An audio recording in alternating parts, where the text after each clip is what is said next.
Kisah perjalanan Sunan Kalijaga dan karomahnya. Kisah perjalanan para alim ulama bisa menjadikan satu pembelajaran spiritual tersendiri. Pasalnya mengandung banyak nilai keislaman dan keimanan. Salah satunya yakni kisah karomah Sunan Kalijaga yang merupakan salah satu dari Wali Songo. Di Indonesia umumnya, khususnya di Pulau Jawa, Wali Songo atau 9 wali merupakan orang-orang istimewa dan terpilih yang mensiarkan ajaran Islam. Salah satu di antaranya adalah Sunan Kalijaga. Waliullah yang memiliki nama asli Raden Syahid ini sebelum menjadi seorang yang saleh sempat mengalami sebuah perjalanan hidup yang dapat menjadi pembelajaran bagi semua muslim. Sunan Kalijaga adalah sosok putra Adipati Tuban yang sudah mengenal ajaran Islam sejak kecil. Hidup tenang dan makmur di lingkaran penguasa tidak menjadikan sosoknya terlena. Justru Raden Syahid kecil memberontak saat mengetahui beberapa pejabat kadipaten yang menarik pajak tinggi buat rakyat jelata.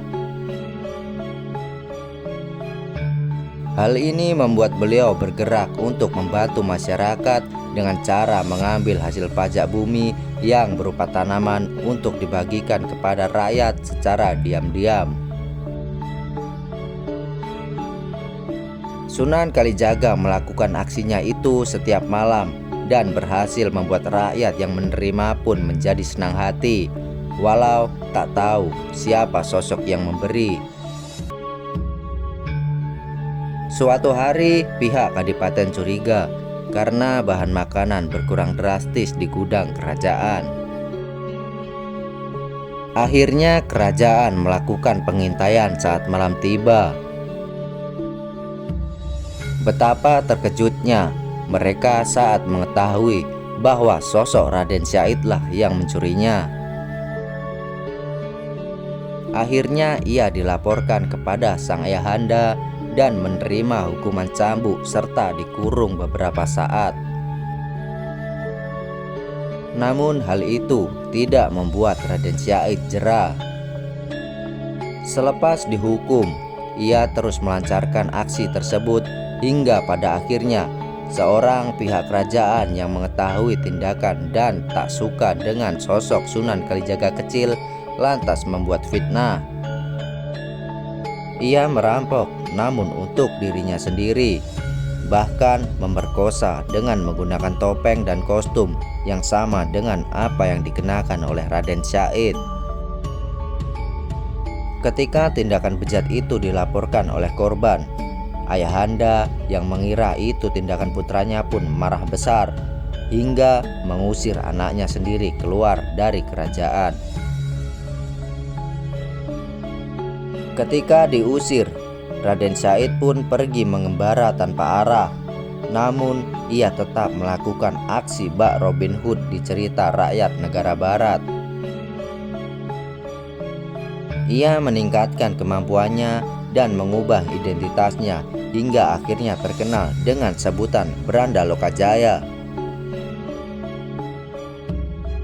Suatu hari Branda Lokajaya coba mencuri sebuah tongkat yang dikira terbuat dari emas milik seorang pria tua yang melintasi hutan tempatnya bernaung. Namun ternyata tongkat itu bukan terbuat dari emas. Raden Syahid yang merasa kasihan lantas memberikannya kepada si pria tua itu. Akhirnya si pria tua bertanya kepada Branda Lokajaya mengapa melakukan hal itu. Branda Lokajaya pun menjawab untuk diberikan kepada rakyat fakir miskin yang menderita. Sang orang tua lantas menimpali dengan menyebut, "Sungguh mulia hatimu, namun cara yang kau lakukan salah." Pria tua itu pun melanjutkan dengan bertanya, "Jika kau mencuci pakaianmu yang kotor dengan air kencing, apakah tindakanmu itu benar?" "Tentu saja, sebuah perbuatan bodoh. Hanya menambah kotor dan bau pakaian saja," jawab Branda Lokajaya. Sang orang tua tersenyum kemudian berkata, "Begitupun dengan apa yang kau lakukan. Kamu berbagi dengan cara mencuri. Allah Subhanahu wa Ta'ala itu adalah zat yang baik, hanya menerima amal dari barang yang baik atau halal." Raden Syahid yang mendengar hal itu lantas termenung. Ia merasa bahwa pria tua tersebut bukan sosok manusia sembarangan. Benar saja, laki-laki parubaya itu merupakan sosok Sunan Bonang. Ia yang kagum lantas mengejar Sunan Bonang sampai tepian kali. Raden Syahid memohon kepada sang pria tua untuk menjadikannya sebagai seorang murid. Mendengar hal itu, Sunan Bonang lantas memberikan Raden Syahid sebuah ujian apabila benar-benar ingin menjadi muridnya. Beliau mengeluarkan dan menancapkan tongkat yang menjadi salah satu karomahnya itu di pinggir kali. Lantas memerintahkan Raden Syahid menjaga benda tersebut tetap tertancap sampai ia kembali. Sang Branda Lokajaya pun langsung melaksanakan syarat tersebut dan duduk di tepi kali dan tongkat tersebut.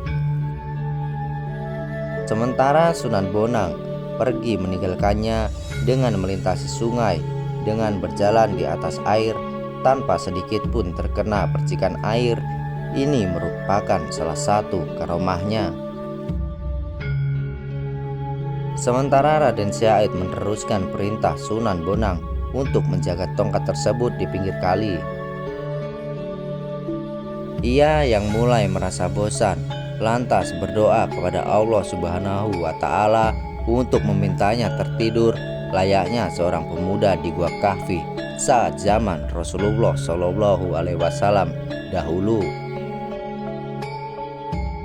Doa tersebut diijabah hingga akhirnya Branda Lokajaya tertidur selama 3 tahun lamanya. Selama itu Sunan Bonang baru kembali. 3 tahun terlelap dalam tidurnya. Sunan Bonang membangunkan Branda Lokajaya dengan cara mengumandangkan azan di sampingnya. Setelah terbangun dari tidurnya, Sunan Bonang mengajak Branda Lokajaya menuju pesantrennya di wilayah Tuban untuk diajarkan ilmu agama. Akhirnya Raden Syahid atau Branda Lokajaya menjadi salah seorang pendakwah seperti gurunya dan terkenal dengan sebutan Sunan Kalijaga. Namanya itu sendiri berarti seorang ulama yang menyebarkan Islam dan pernah menjaga kali sesuai perintah gurunya Sunan Bonang. Setelah menjadi wali, Sunan Kalijaga pun memiliki beberapa karomah seperti dapat mengubah rupanya hingga konon sempat bertemu Nabi Khidir alaihi wasallam. Itulah cerita singkat kisah perjalanan Sunan Kalijaga dan karomahnya.